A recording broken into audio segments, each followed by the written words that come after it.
Hey guys, welcome back to another video. In this one, I'm going to go over the DFC reactor from the cursed edition of Nuclear Tech Mod for 1.12.2.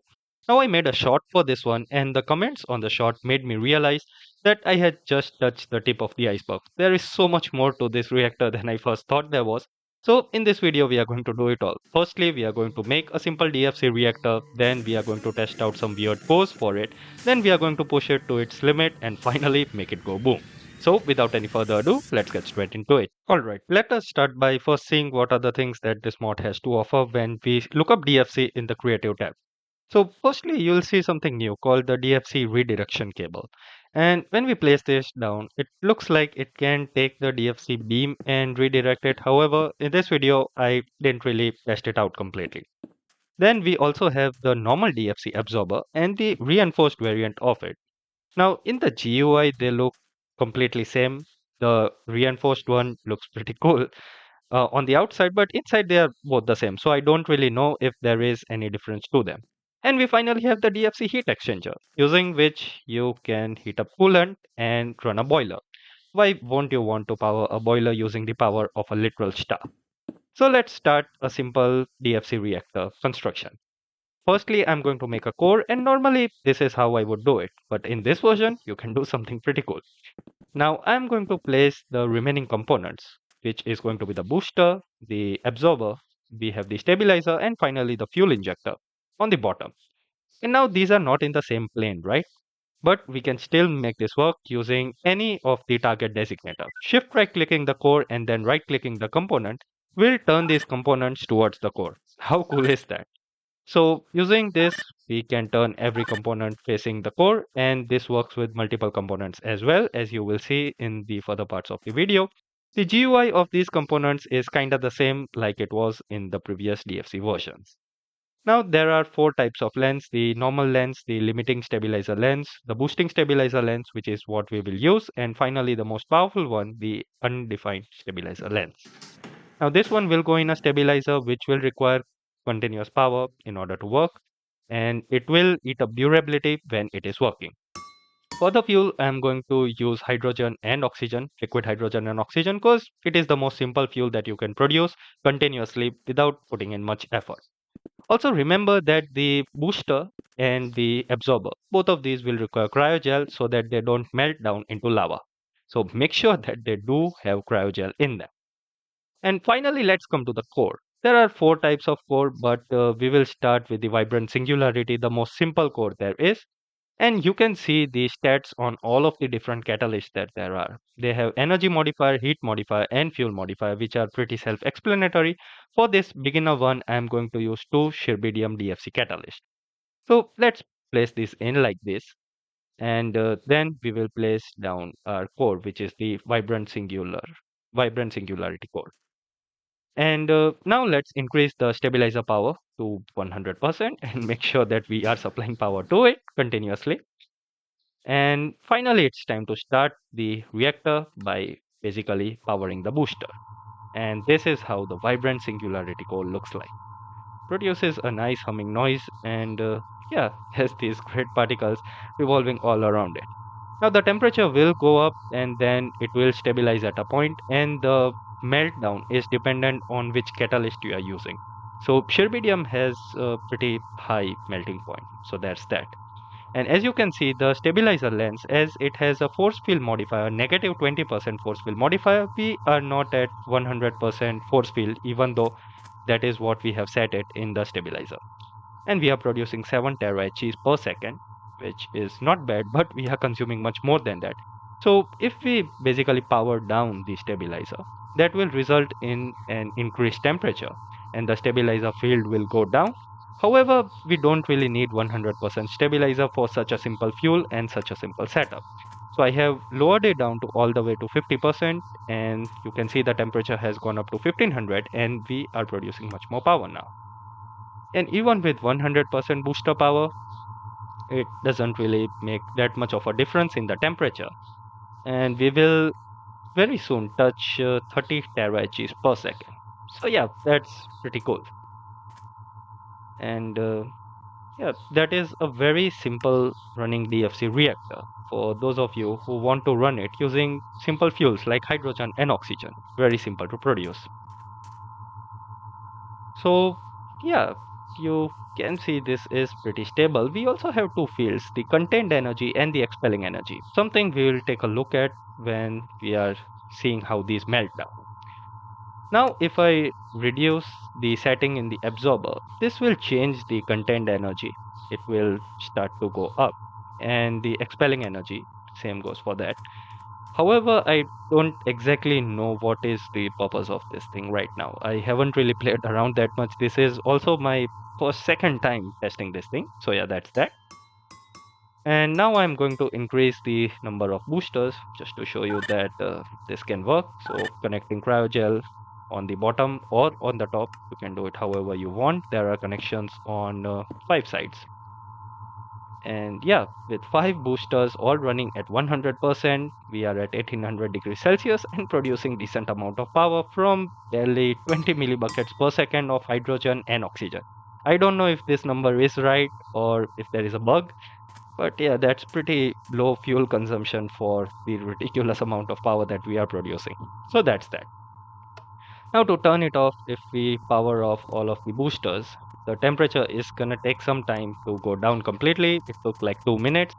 And once it's down completely, the core will completely shut down and then we can get our vibrant singularity core out of here. Then we place the tiny wormhole, the second core, and this one basically is like a draconic core. So powering this on, and would you look at this effect? So this is like the Draconic reactor, if you guys have used it, and looking at this during the night, that's pretty cool. Kind of like a light show.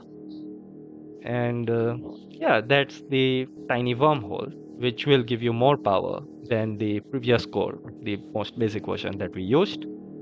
And you can even stand below it. Look at the moon like this. So yeah, that's the tiny wormhole. Third up, we have the Eye of Harmony, my favorite core. And this one, yeah, it looks pretty amazing. I should have used different catalyst for this one for getting different color combinations. However, with this one, you are going to get much more power compared to the tiny wormhole. And I really haven't meshed that much with the stabilizer settings. So even with a single stabilizer running the boosted lens, you can see that I can easily run 5 of the boosters on full power. So yeah, that is how you make a simple DFC reactor. Just make sure to basically check the amount of heat that it is producing. Because if it gets way too hot, then it's going to explode, which is what we'll see in just some time. The last core is going to be Thingy, which is the most powerful core. However, it is pretty difficult to obtain. And this one produces ridiculous amounts of power. Like the percentage modifier it has on power is the most out of any core. And you can see the effect here. We were producing 80 terabytes per second with the Eye of Harmony, and this one goes about 200 terabytes per second. So yeah, that's that. Now, if we reduce the power of the stabilizer, then the core will start, or it will start the process of a meltdown. You can still stop this one by just turning off the boosters. And there are two items, the crucifix and the satanic version of the crucifix. You can read the description for both of them. However, both of them didn't really work out for me that well. Like, for example, I'm going to throw this one in a core that is going to fail, but it just went through it. So now it's going to go a meltdown. And it straight up crashed my game. So the next time what I did was that I limited my FPS to 165, which is the refresh rate of my monitor. And now we are going to go a meltdown again, but this time with an Eye of Harmony.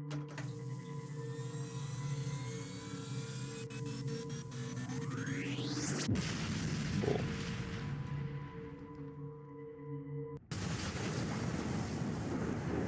So yeah, ridiculous amounts of lag, and we were sent straight to the back rooms.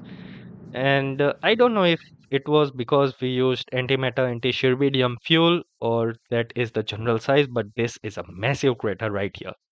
It is 109 blocks in diameter, I think. And yeah, it's pretty huge actually.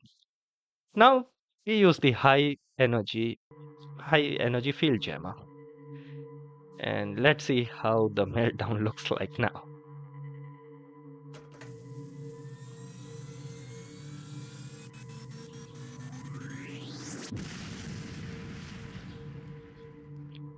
Boom.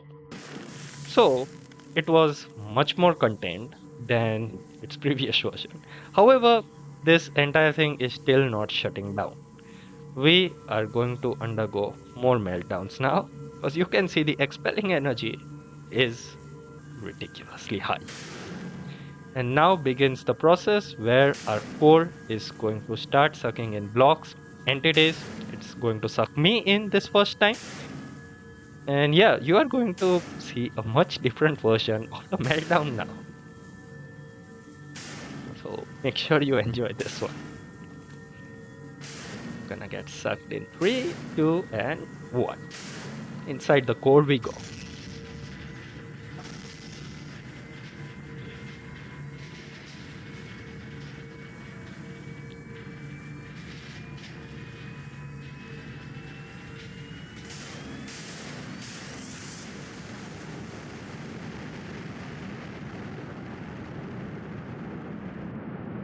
I just love how over the top this whole thing is. Now to use the glitch core before I start with the final meltdown. This one just messes up your GUI completely. Can't turn it off, can't click on anything. It's pretty annoying to be honest. And there is no better way to get rid of it rather than just basically breaking the core. So that is what I did. I just got rid of the core and yeah, that's it. That was the glitch. Pretty annoying. Now finally, if you remove a catalyst while this reactor is in action, it makes sense that it's going to undergo a meltdown. You took out a blanket which was used to basically contain the singularity, because that is how the catalysts are defined in the mod. And if I place this catalyst in once again, because this is just going to basically keep on exploding and exploding if we don't do something about it. Now, I thought placing this in would stabilize it, but it did. On the other hand, it underwent a meltdown. And this time I am going to maintain or I am going to go far away so that I don't get sucked in and you can see proper view of what a meltdown would look like in your world if you were standing far away. So the expelling energy is going to increase and after one more cycle, after one more explosion, it's going to reach the peak level, which is why I just cut the video here. And now the process begins again. So if you manage to get basically far away quickly, then it won't suck you in. Like you can see how air is being sucked in. The particle effects are there. And it's trying to pull me in. Even right now, even at this distance, it is trying to pull me in. So yeah, either stand behind a barrier or just stay far, far away from this one.